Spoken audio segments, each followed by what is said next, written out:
별점 테러를 받았을 때, 악의적으로 별점 테러를 하시는 분들이 간혹 계십니다. 이럴 때는 어떻게 응대해야 하나요? 했을 때 그 숙소를 그냥 없애버립니다. 안녕하세요, 최윤보입니다. 오늘은 저번 시간에 이어서 렌탈 스튜디오 이야기를 한번 해보려고 했어요. 제가 사실 본업이 렌탈 스튜디오 운영하는 운영자거든요. 근데 렌탈 스튜디오 운영 이야기하기 이전에 에어비앤비 운영 꿀팁, 실제로 손님 응대 어떻게 하는지에 대해서 정말 궁금해 하시더라고요. 그래서 그거를 질문 10가지를 제가 준비를 해왔습니다. 이 10가지 안에서 아마 해결이 대부분 되실 것 같아요. 첫 번째로 손님 응대 어떻게 하나요? 질문을 좀 답변을 드리면, 손님 응대를 해야 하는 경우는 총 3번 있습니다. 첫 번째, 예약 문의 들어왔을 때, 예약 문의할 때 우리는 손님 응대를 하게 되고요. 이때 꿀팁은 즉각적인 답변이 핵심입니다. 제가 어떤 식으로 응대하는지 한번 띄워드릴게요. 별거는 없습니다. 숙소에 대해서 혹시 침대는 어떤 사이즈인가요? 엘리베이터 있나요? 전철은 가까운 데가 어딘가요? 등등 다양한 질문이 오시면 그거에 대해서 맞게 대답을 하면 됩니다. 이건 어려운 게 없겠죠. 두 번째,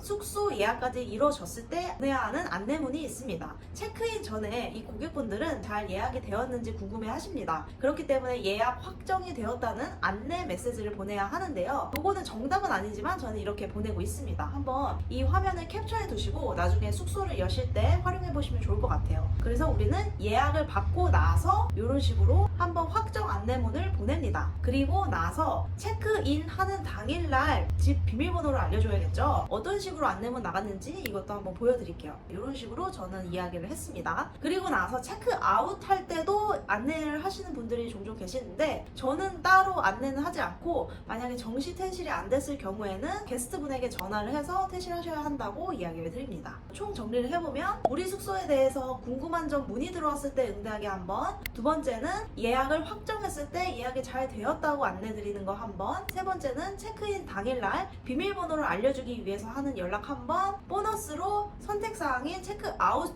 할 때 정시 퇴실해야 된다고 안내문을 보내는 거 총 4번에 걸쳐서 하는데, 전 체크아웃 때는 사실 안 해서 3번 연락을 한다고 보시면 됩니다. 그래서 손님 응대는 이런 식으로 제가 하고 있고요. 근데 이렇게 손님 응대 기본적인 것만 궁금하신 건 아닌 것 같아서 제가 질문을 뽑아왔어요. 두 번째 질문, 손님들이 청소 상태가 마음에 안 들다고 하면 어떻게 해결하셨나요? 아무래도 우리가 직접 청소를 하면 이런 불상사는 거의 나오지 않는데, 간혹 가다가 청결에 조금 더 중요하신 분들이 좀 계시긴 해요. 그리고 뭐 미흡하게 우리가 예를 들면은 커피를 마시다가 청소를 다 끝내고 후다닥 나오느냐고 우리가 마시던 커피를 미처 못 치우거나, 아무래도 사람이 하는 일이다 보니까 이런 돌발 상황이 생길 수도 있잖아요. 그럴 때는 저 같은 경우는 이렇게 좀 응대를 했습니다. 게스트님 너무 죄송합니다. 이런 땡땡땡 불찰로 인해서 불편을 겪게 드린 점 정말 죄송합니다. 이 부분에 대해서 커피 쿠폰으로 보상을 해드리려고 하는데 괜찮으신가요? 또는 1시간 무료 연장으로 보상을 해드리려는데 좀 괜찮으신가요? 라고 좀 응대를 했던 편이에요.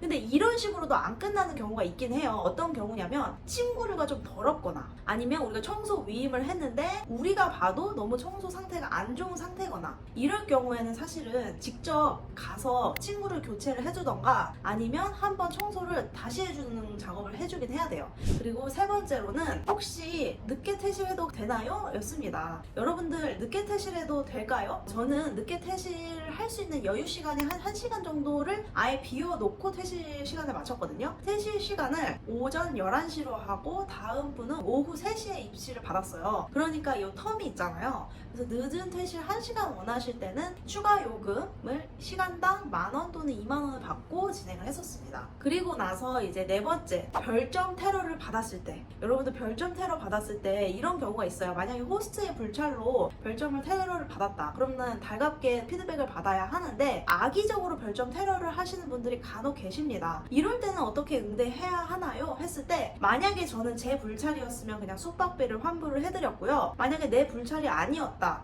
그리고 이거는 누가 봐도 악의적이다 라고 생각이 들 때가 있어요. 진짜 벌점 1점 받는 거 호스트 입장에서는 굉장한 타격이고 속상하거든요. 그 숙소를 그냥 없애버립니다. 그냥 없애고 다시 만들어요. 쌓이는 후기가 좀 아깝더라도 그냥 없애고 다시 만드는 방법을 택했습니다. 그렇게 저는 좀 해결을 했습니다. 그리고 5번째, 주차 공간이 없는데 어떡하죠? 주차 공간이 아예 명시되어 있는 숙소들이 있을 거고 안 되어 있다고 명시되어 있는 숙소들도 있을 거예요. 만약에 되어 있다고 명시되어 있는 숙소 같은 경우는 주차 공간을 안내하면 되겠죠. 근데 안 되어 있는데 찾으시는 분들은 주변에 공영 주차장을 좀 알아둔 다음에 링크를 보내면 해결이 되는 편입니다. 그분들은 그 주차 요금을 떠나서 이미 차를 갖고 왔는데 될 수 없는 상황인 거거든요. 그래서 주변에 공영 주차장 하나라도 알아두고 응대로 바로 튀어나올 수 있게 해놓으면 좋겠죠. 그런 식으로 저는 주차 질의 응답은 해결을 했습니다. 그리고 6번째, 분리수거 하려고 그러는데 비닐이 없어요. 음식물 쓰레기 버리려고 하는데 음식물 쓰레기 봉투가 없는데요? 라고 좀 질문 주시는 분들이 계세요. 물론 우리는 무조건 여분의 쓰레기 봉투를 구비해놔야 되는데 그것보다도 더 쓰는 경우가 있긴 해요. 어떤 경우냐면요, 장박의 경우.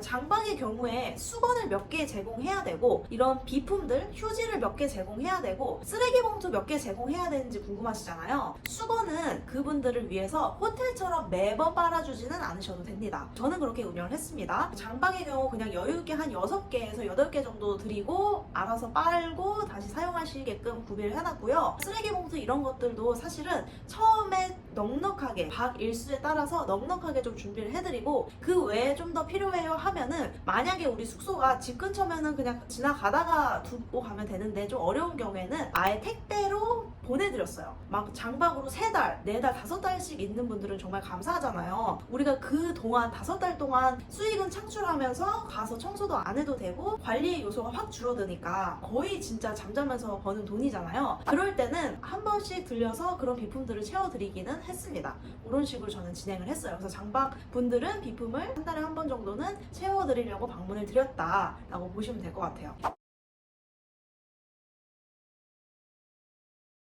8번째, 제가 물건을 파손했는데 어떡하죠? 예를 들면 침대 프레임이 빠그러졌거나 의자 다리가 또 깨졌거나 이런 경우가 있을 수 있잖아요. 이때는 사실 게스트분의 입장에서 어떤 느낌이냐면, 원래 다른 사람들이 다 쓰다가 운 나쁘게 내가 마지막에 딱 그게 걸려가지고 빠그러졌네? 원래 이거 이런 식으로 금이 가 있었던 것 같은데? 하면은 게스트와 호스트에서 언쟁이, 그러니까 이 싸움이 끝나지가 않아요. 그래서 어떤 좋은 제도가 있냐면 에어비앤비에서는 에어커버라는 제도가 있습니다. 에어커버 제도는 에어비앤비에서 그 물건 구매 가격 그대로를 보상해주는 서비스입니다. 그래서 이렇게 되면은 만약에 물건 파손 사고가 생겼다 하시면 게스트분에게 이 부분은 에어커버로 해결할게요. 대신 게스트분 이거 에어커버로 진행된다는 거 알고 계시면 되겠습니다. 왜냐면 에어비앤비에서 게스트분에게도 확인을 받거든요. 그래서 에어커버로 해결이 가능하다는 점 한번 참고해 보시면 좋을 것 같습니다. 그리고 9번째, 퇴실을 안 하신다. 뭐 이런 경우도 간혹 있습니다. 퇴실할 시간이 됐는데 안 하신다 하시면 잠들어서 안 일어나시는 경우가 간혹 있어요. 그럴 때는 직접 가서 문 두드리고 퇴실하셔야 합니다 하고 이제 잠깐 뭐 한 10분 정도 기다린 다음에 들어가서 청소를 해야죠. 저는 그런 식으로 진행을 했습니다. 그리고 10번째, 행보님 이야기 들어보니까 숙소 운영하기 되게 힘들어 보이는데 이거 다 운영하시는 거 괜찮으신가요? 라는 의문이 드실 수 있는데, 이런 경우는 진짜 드물어요. 대부분 오시는 분들이 매너 있게 이용을 하고 가십니다. 그럴 수밖에 없는 이유가 의외로 에어비앤비 단가가 꽤나 모텔, 호텔만큼 비싼 편이에요. 그래서 저가가 아니기 때문에 오시는 분들도 그만큼 좀 매너 있는 분들이 많은 편입니다. 그래서 너무 걱정하지 말고 대신 가장 중요한 건 즉각적인 응대를 해주자 라고 좀 알고 계시면 좋을 것 같습니다. 여기까지 제가 알고 있는 에어비앤비 운영하면서 좀 겪었던 썰과 이런 식으로 진행합니다에 대해서 이야기를 드렸어요. 오늘의 좀 정보 어떠셨나요? 의외로 여러분들 숙소 운영하는데 굉장히 힘든 부분은 청소가 조금 많이 힘들지 한번 세팅해 놓으면 그 이외에는 굉장히 쉬워요. 저는 그래서 한 2개에서 3개까지 늘리는 거는 좀 추천드리는 편입니다. 오늘의 정보가 좀 도움이 되셨다면 구독과 좋아요를 부탁드리고, 다음 편에서는 렌탈 스튜디오로 돈 버는 방법에 대해서 이야기 드릴 거예요. 렌탈 스튜디오는 스튜디오를 공간을 세팅해 놓고 대여를 해주는 건데요. 파티룸은 아마 많이 들어보셨을 것 같은데 렌탈 스튜디오도 비슷한 개념입니다. 저는 그 업으로 순수익을 300만 원 이상씩 버는 일을 하고 있습니다. 사실 제 본업이죠. 그 이야기로 찾아뵐 테니까 다음 편에서 만나요.